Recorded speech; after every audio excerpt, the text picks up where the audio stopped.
Bismillahirrahmanirrahim. Wasiat kedua baginda Rasul Shallallahu Alaihi Wasallam kepada Sayyidina Ali karamallahu wajhah di dalam kitab Wasiatul Mustafa. Wasiat ini berisi tentang makanan yang syubhat dan dampak yang diperoleh seseorang dari mengkonsumsi makanan yang syubhat.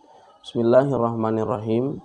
Ya Ali, man akala syubuhati istabaha alaihi dinuhu wa azlama qalbuhu.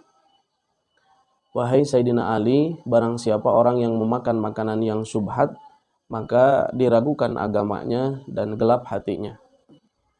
Menurut keterangan ini, ada dua dampak yang diperoleh bagi sesiapa saja orang yang memakan sesuatu yang syubhat, yakni yang pertama diragukan agamanya dan yang kedua gelap hatinya. Sesuatu yang syubhat ini adalah sesuatu yang tidak jelas kehalalan dan keharamannya. Diragukan kehalalan atau keharamannya. Sesuatu yang syubhat ini berada di antara yang halal dan yang haram. Sebagaimana hadis baginda Rasul Shallallahu Alaihi Wasallam, Bismillahirrahmanirrahim. Innal halala bayyinun wa innal harama bayyinun wa bainahuma umurun mustabihatun. Sesungguhnya yang halal itu jelas dan yang haram pun jelas.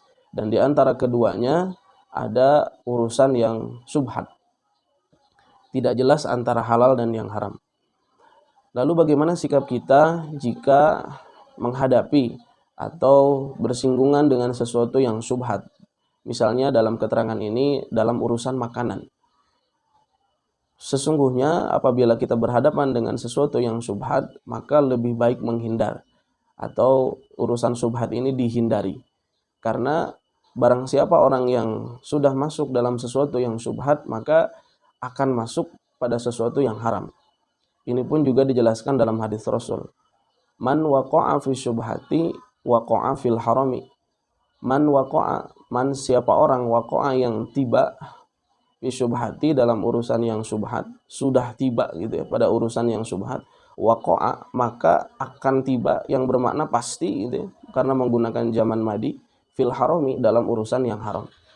Oleh karena itu lebih baik dihindari. Apa contohnya? Sesuatu yang syubhat, makanan yang syubhat. Contoh dari makanan yang syubhat misalnya makanan yang tercampur antara makanan yang halal dengan yang haram.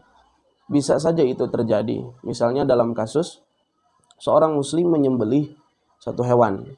Kemudian ada juga orang kafir, orang non-muslim yang menyembelih satu hewan.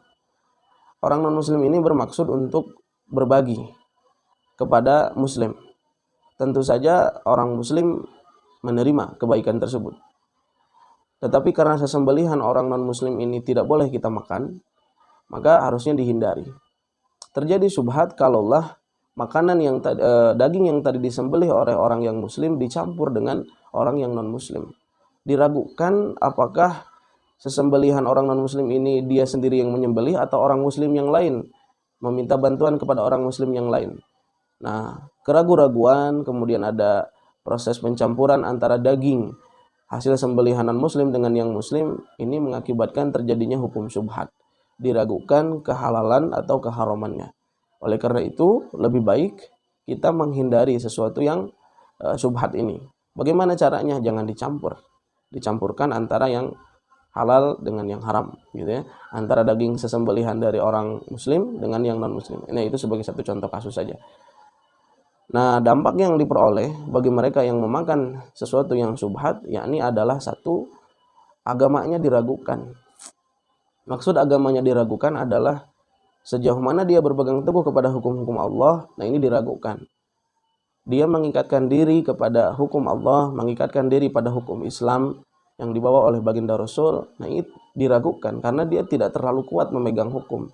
Buktinya sesuatu yang diragukan malah dia mengkonsumsinya dalam urusan makanan ini, dalam sesuai dengan keterangan ini. Nah, itu yang pertama, diragukan agamanya. Yang kedua, gelap hatinya. Nah, ini yang paling bahaya. Seseorang akan digelapkan hatinya akibat makanan yang syubhat. Diragukan kehalal dan keharamannya. Dampak dari seseorang yang gelap hatinya tentu dia lebih condong pada kemungkaran, pemaksiatan. Tidak mendekatkan diri kepada Allah. tidak lebih dekat untuk taat kepada Allah. Nah, ini dampak yang cukup berbahaya. Maka melalui cuplikan ini, apabila menemukan sesuatu yang syubhat, sebagai satu contoh misalnya yang tadi, atau masih banyak contoh yang lain, tidak jelas kehalalan dan keharamannya, lebih baik dihindari. Karena sekali lagi, barang siapa orang yang masuk tiba pada sesuatu yang syubhat, maka akan tiba, yang bermakna pasti tiba suatu saat nanti pada sesuatu yang haram. Wallahu a'lam bishawab. Wallahul muwaffiq ila aqwamit thoriq. Wassalamualaikum warahmatullahi wabarakatuh.